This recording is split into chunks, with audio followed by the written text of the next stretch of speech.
looking to lock down Gumayushi, but the flash stops it. Ulti comes out as well, but not really connecting on anybody from Mako. Mako now being pulled back. Ignite now taking Faker, looking to finish up some kills. Faker looking to find Mako, getting pushed back. Scout keeping him alive. The objective, can they take it? That's one for the side of T1. But the stacks are there. Faker now, triple Faker. Everything on him. Guma still standing strong. The flash forward. The absolute confidence. He gets one. Can he get two? Faker now sitting forward. They can't finish Guma. It's massive for the side of T1. The Dragon still standing. Scout now walking away. TP now coming in. Fjord just returning to the top lane. It is a mess on the bottom side.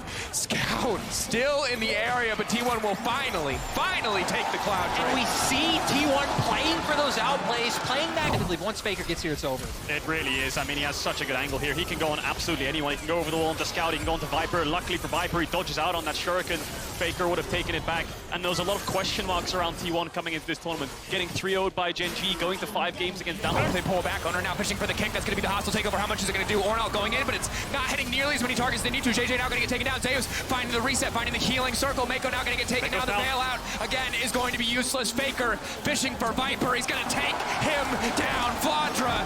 Oh, it's just like the laning phase, but this time so much worse. T1 and Faker dominating. It's the solo lane. Faker might be in trouble, though. He's going to get taken down by Scout. They have the Kalista there, stacking them up. It's a 4v5 for T1. Faker is alive. Gumayushi, owner, and carrier. Can they do it? Should be impossible. They managed to make it work. It's so close in the exchange, but EDG will take the Baron. Faker onto the backside trying to finish off Scout. Faker, can he get it done? He goes in. He takes down Scout. That's going to be one. Owner waiting over the wall. T1. Guma now running. They're split. They've been knocked down.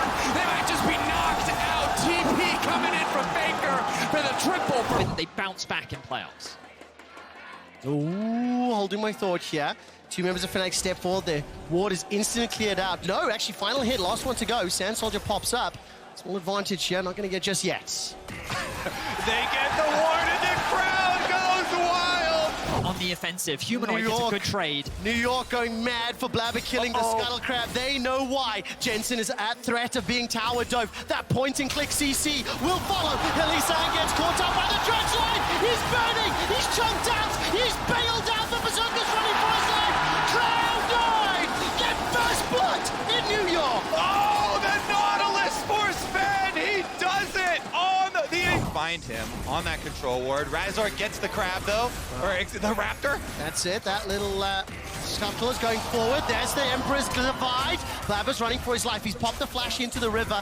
Bottom lane is not moving as of yet, and Razor is under trouble, under threat. He's jumped in, knocked back with the Bramble Smash, and the clone can't do it. Jensen burning. One more auto, not enough to do it.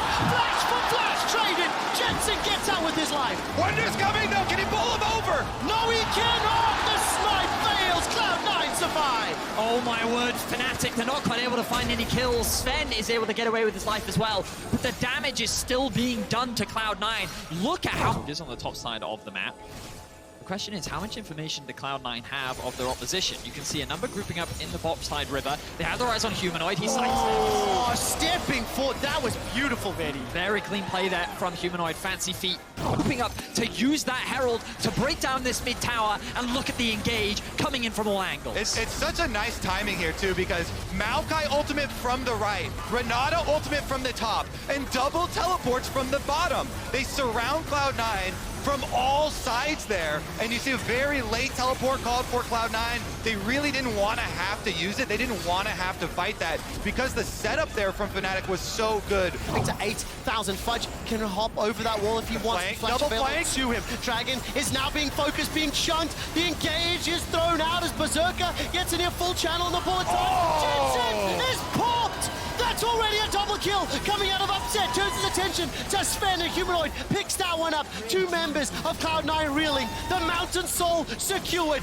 and Fnatic are in command of the opening minutes. The Rift Herald has spawned. It's a party. With set up, and the engage comes from Broken Blade. The flag and drag comes out, the encore whiffs. No music for G2, and they're forced to run. Fantastic Forge God call from Broken Blade, but the scoop, the dupe, the dunk, DWG Kia destroy G2. Showmaker, playmaker, my goodness, with the Unseer sweep. I've set up. I found the bounty, I found the fire, the Infernal They're going Dragon. to pick him off. That's the damage. 4 Infernals and an Infernal Soul. That's what G2 are looking for. They're going to start this Dragon off. But the engage tools from Dom1 are immense. Kellen wants to be killing, stepping forward, holding onto that solar flare, flash and ignite available. A couple of pings onto Nuggery, he's making his way up.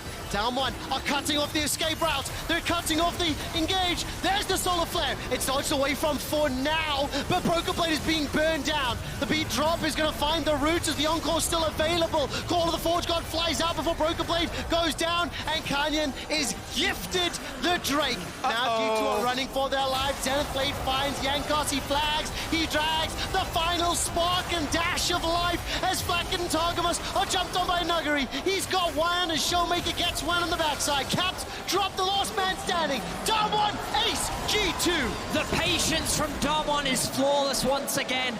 They killed off Broken Blade. Alright, it could be a level 1 fight. Yagao is marking and baiting a little bit here. Vulcan's probably saying, I can knock this. If the Inspired dashes over this wall, he's in trouble. He needs to be really careful. Hook gonna connect over the top. Catch, they read him like a book.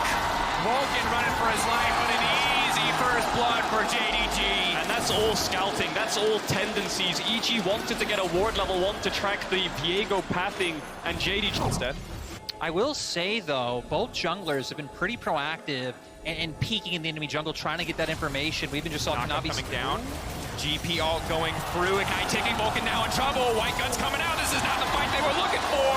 Oh, those spells burned, but still it's JDG who find the kill. Wave now collapsing. Fresh trying to back. They have to hold on. Your Inspired flashing forward. Auto attacks coming in. Mystic still has the hook. Red, white, but can they fight? That is the question. Cowrie still standing strong. Hope getting low. The snipe. He gets the double.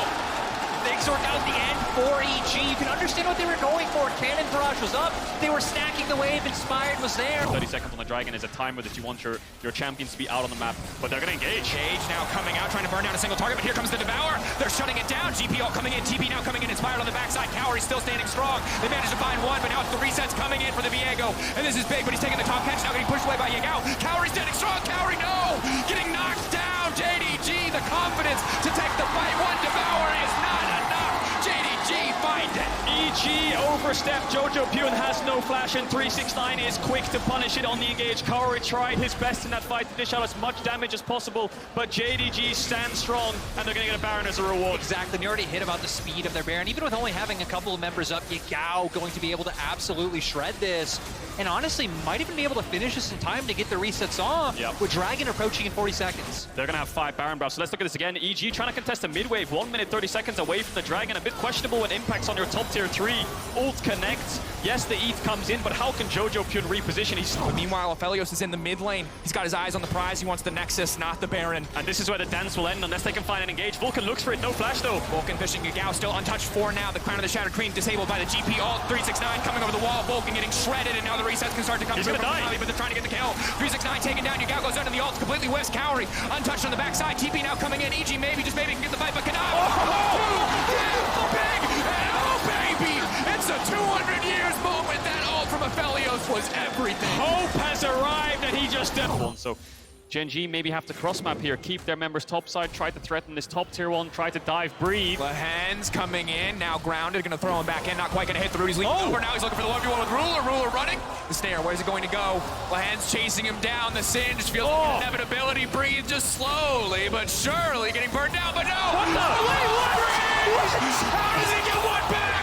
The patience to hold the lead. The Xiaohu is looking. Tension. This could be huge. Look up Toby and a flank on the backside, but Toby still managed to get out. No, Toby taken down. Gala's massive. It's all about Gala. It's all about the chakrams. Gen.G running for the hills. Gala says not today. Pushes them away, forces them back, and will take the Inferno. And now RNG on Soul Point. They're going to be able to make their way towards mid, push us in, potentially even look towards a Baron. Such a long death timer on Chovy. They're running towards the top side of the river. I think you might be right. Xiaohu does have TP up. He didn't realize it. Was that intentional? Anyways, wasn't let's take a look at the intentional. slow-mo. That wasn't intentional. He doesn't do that. So look at the engage here.